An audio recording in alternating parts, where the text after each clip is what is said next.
उसूलों पर आंच आए तो टकराना जरूरी है और जिंदा हो तो फिर जिंदा नजर आना जरूरी है। जिंदा हो तो फिर जिंदा नजर आना जरूरी है।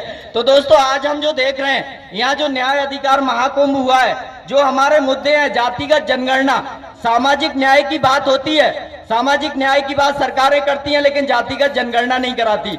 यही नहीं पता करती कि किस जाति की कितनी जनसंख्या है। तो जातिगत जनगणना होनी चाहिए, बहुत ही महत्वपूर्ण मुद्दा है। दूसरा, जो कॉलेजियम का मुद्दा है, कि आज भी सुप्रीम कोर्ट में और हाई कोर्ट्स में जो ऐसी कम्युनिटीज हैं, डाउन ट्रोडन कम्युनिटीज हैं, ओबीसी, एससी, एसटी हैं, और जो ओबीसी माइनॉरिटीज हैं, उनके अधिकार सुरक्षित नहीं किए जाते हैं। तो बहुत जरूरी है कि सुप्रीम कोर्ट में भी हमें रिजर्वेशन होना चाहिए, न्यायिक सेवा आयोग का गठन होना चाहिए, और सरकार को जल्दी से जल्दी करना चाहिए।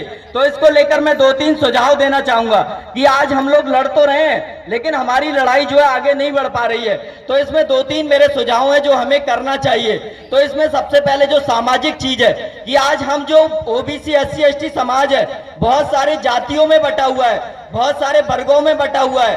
तो हमें चाहिए कि हम ओबीसी, एससी, एसटी जातियां जो हैं, उनके बीच समन्वय समितियां बनाएं, एक समन्वय हो।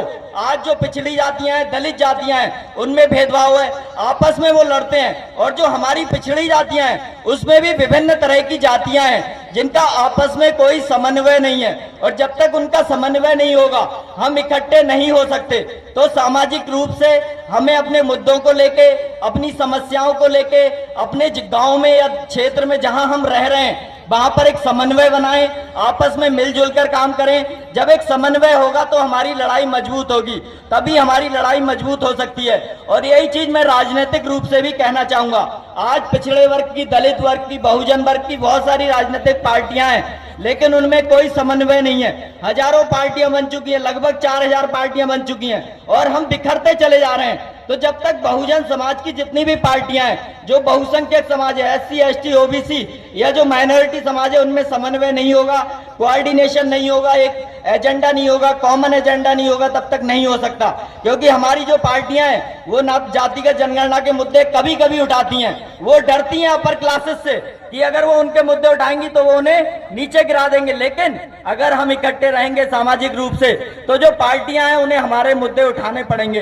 तो एक जो पॉलिटिकल कोऑर्डिनेशन है, वो बनाने की जरूरत है। जो ओबीसी, एससी, एसटी की राजनीति है, उसे डेमोक्रेटाइज करने की जरूरत है। इस तरह की पॉलिटिकल पार्टियां होनी चाहिए जिसमें ओबीसी, एससी, एसटी वर्ग के सभी जातियों की, सभी क्षेत्रों की हिस्सेदारी हो। जब ये होगा तो एक कोऑर्डिनेशन होगा और हमारी जो समस्याएं वो समाधान हो सकेंगी। और तीसरी चीज जो है कि इंटेलेक्चुअली भी आज हम बहुत सारी जगह पर बटे हुए हैं। एससी समाज जो है, उसका अलग इंटेलेक्चुअल विंग है, ओबीसी का अलग इंटेलेक्चुअल विंग है, हर जाति का अलग इंटेलेक्चुअल विंग है, हजारों तरह के धार्मिक आंदोलन चल रहे हैं। तो इन सब आंदोलनों को एक करने की जरूरत है। अगर हम इन सब आंदोलनों को एक करेंगे, जो हमारे ओबीसी, एससी, एसटी के धार्मिक आंदोलन है, या जो भी हमारे आंदोलन चल रहे हैं, उन्हें अगर हम एक करेंगे, मान लिया हम बुद्ध की तरफ जाना चाहते हैं, तो हम सबको मिलकर काम करना चाहिए। हम सबको मिलकर बुद्ध की बात करनी चाहिए। अपने घर में हमें पुरोहित बनाने चाहिए। होता क्या है, हम अपने बुद्ध की तो बात करते हैं, लेकिन हमारे घर में कोई बुद्ध की व्यवस्था को नहीं जानता,